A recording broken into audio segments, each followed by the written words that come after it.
Pika saj. Pra, në përgjithësi, themi që kjo ka qenë shumë sekrete. Edhe pozicionimi vetë i kësaj që shikoni, si që spjegova që ka qenë gjithë komanda, gjithë reparte ushtarake të nivelit lartë, jo reparte do kudo. Atje poshtë ka qenë baza armatës, grupimi, 326 i Ministrisë Mbrojtjes, 324 i sigurimit shtetit, janë shumë, shkolla diplomatëve.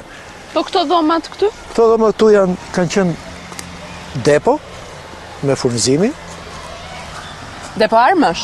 Depo armës, depo magazinimi për ushtarë dhe ajo që duket përballë deri atje ka qenë qendra ku riparoheshin aparaturat. Nga defekte, i paronin vetë, nuk i nxirrnin. Pse nuk nxirreshin?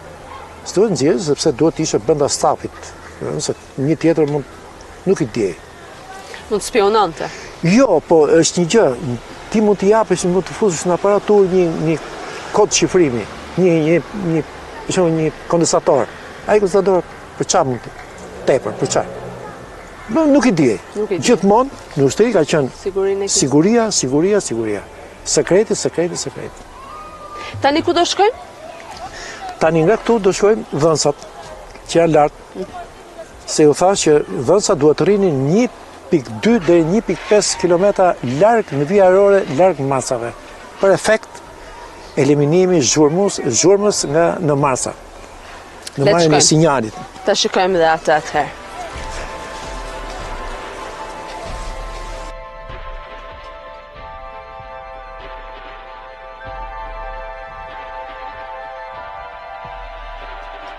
Pse quaj zonë shumë sekrete kjo e zonës Malit Detajt? Rëndësia ishte se ishte qendra ndërlidhjes. Po. E para, e dyta, qendra ndërlidhjes duhet të ruajtur. Në mënyrë më perfekte. Dhe u zgjot pikërisht një vend midis shumë komandave dhe shumë reparteve. Siç u shpjegova atje poshtë, që ishin shumë komanda, që nga Marina, që nga reparti i Ministrisë së Brendshme. Fillojnë pjesa këtej, kemi lokacionin, kemi kimin, uzinët tankeve, më poshtë, gjenjën atje sipër, topografia ushtarake, ajo, pra, mendo vetëm kaq. Sa reparte janë në një gjatësi që sa mund të jetë 5 kilometra, po e marrin kështu dhe 3 kilometra kështu. Qartë. Qa përqendrimi të madh ushtarak kishte. Dhe në funksion të këtyre, mund qëndër këtyre, pikërisht qendra ndërlidhjes. Pa. Qendra e ndërlidhjes është për nga këtej? Qendra e ndërlidhjes dhënsat, këtu janë dhënsat. Pa. Poshtë, si që thash, ishin marsat, këtu janë dhënsat. Shtu ka qenë rruga dikur? Jo, rruga ka qenë më e mirë. Më e mirë? Por ka një gjë. Në dimër edhe kjo bëhet i çike vështirë.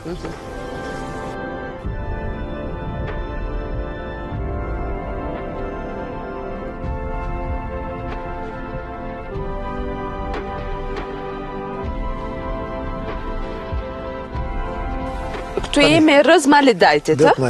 Këtu është quajtur kompania e dhënsave. Kjo është më kryesore. Se me Mars mund të marrësh atë me një radiodore mund të kapësh sinjal. Dhe me radiodore. Problemi është kjo dhënia. Dhënia është domosdoshme. Nuk çon gjë. Mund të marrësh, po ti nuk je bë. Kemi këtë tunel e parë këtu. Shikoni? Tu ka qenë një gjenerator kinez shumë i fuqishëm. Po kur them shumë i fuqishëm, ai mbante një fshat. Po themi një lagje të Tiranës me drita. Po themi një lagje të dikushme, jo sot, se sot është. Ose qytet në, po themi Vorën, dikur e mbante me drita ky gjenerator. Ka që fuqishëm ishte. Që kur hiknin dritat, direkt futej në punë ky, edhe ushqente Gjithë stacionet. Atje. Aty ka qenë zyrat. Klasa, fjetorja, dhoma oficerit të rojës, menca, gjitha këtu, shkatëruar çdo gjë, si që shikoni, që të vjen gjëna. Ju atëherë e mendonit luftën? Do me thënë, ju bënit prova për luftë, për vete, mendonit? Vetëm për luftë mendoje. Jo, e mendoje ti në vetë, do me thënë. Po shiko, e mendoje se mendoje ti, mendo vetëm kaq. Kur ai ti jep një armë që e ka qitjen efektive 200 metra, kush është më i rrezikuar? Ai që e ka efektive 800 metra apo ai që e ka 200 metra? Ne ishim të destinuar të transmetorin deri në 200 metra. Ta shikonim armikun 200 metra, do me ishme transmetimin. Kur ai fillonte, që hynte në grykën automatikut ton, atëre fillonte pastaj. Jo, e kam fjalën edhe për përgatitje psikologjike, do me thënë ti e mendoje vetë në luftë? Shiko, nuk të gjithë themi luftën e mendonim, po nuk e psikologjisim si duhet. Se është tjetër gjë ta mendosh. Ju përgatiteshit, por nuk ishit... Përgatitja ishte maksimale. Duhet të thënë, ushtria përgatite në mënyrë... Ama, jo të gjitha repartet, se kishte reparte për shumë që edhe mundet... Por repartet speciale ishte speciale. Këtu nuk fale. Këtu nuk fale asgjë. Ju thash, edhe thojnë të ushtarve, thojnë, ju nuk e keni, nuk e besoni, thojnë të ushtarve, unë nuk e kam marrë tasën sot me vete, tasu ka një kokë.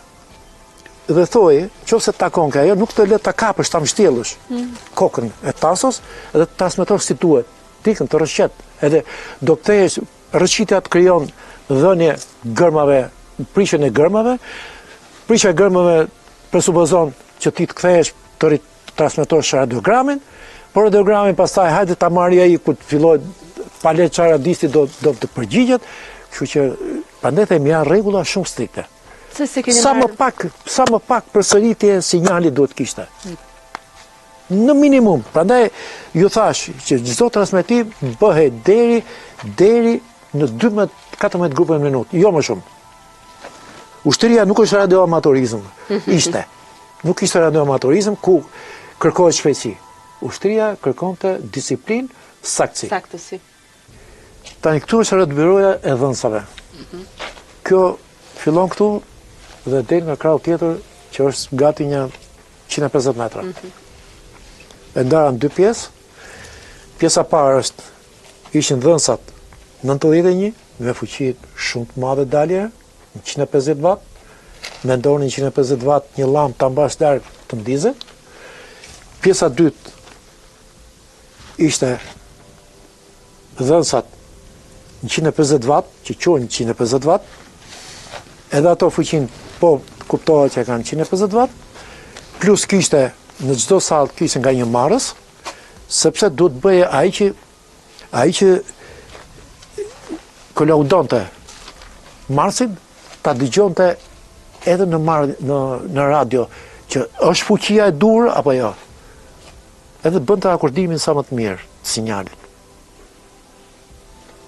Pra, është një specifik shumë e veçantë ishte në ndërlidhje, shumë e veçantë. Duhet bëje maksimumin, që të çoje maksimumin e sinjalit. Jo kushdo mund të ishte radist asë kohë. Thash, duhet kishe i qik vesh, vesh një, edhe kishte një rregull transmetimi, rregull ke dora, ke kyç. Transmetimi bëhet gjithmonë me kyç, sepse kyçi ka manipulimin pa mbarim. Qofse ti do të provosh gjithmonë kur lan ose bën një diçka me gishta, gjithmonë fillon ndjen pirje. Dhe radisin më tepër se 5-6 minuta, qofse transmeton me gishta nuk jep më. Bllokohet dora. Kurse kyçi lëviz lirshëm. Shqipe si lëviz ky kyçi, ka pikë mbështetje këtu dhe kyçi lëviz pa mbarimisht, gjithë ditën mund të rish. Dhe pa lodhje. Kurse kyçi bllokohet, nerva janë këtu. Si përzgjidheshit ju atëherë? Kurtha? Si përzgjidheshit? Si përzgjidheshim? Në bazë të klasit të klasifikimit që bëshin në klasë edhe në terren. Në klasë bëj provim, njësoj. Ishte një format, radiogrami, me 100 grupe, 10 kështu, dhe nuk duhet bëje më tepër se 3 gabime. Pra, në 100 grupe, po 100 grupe, një grup ka 5 gërma ose 5 shifra. Duhet bëje vetëm 3 gabime.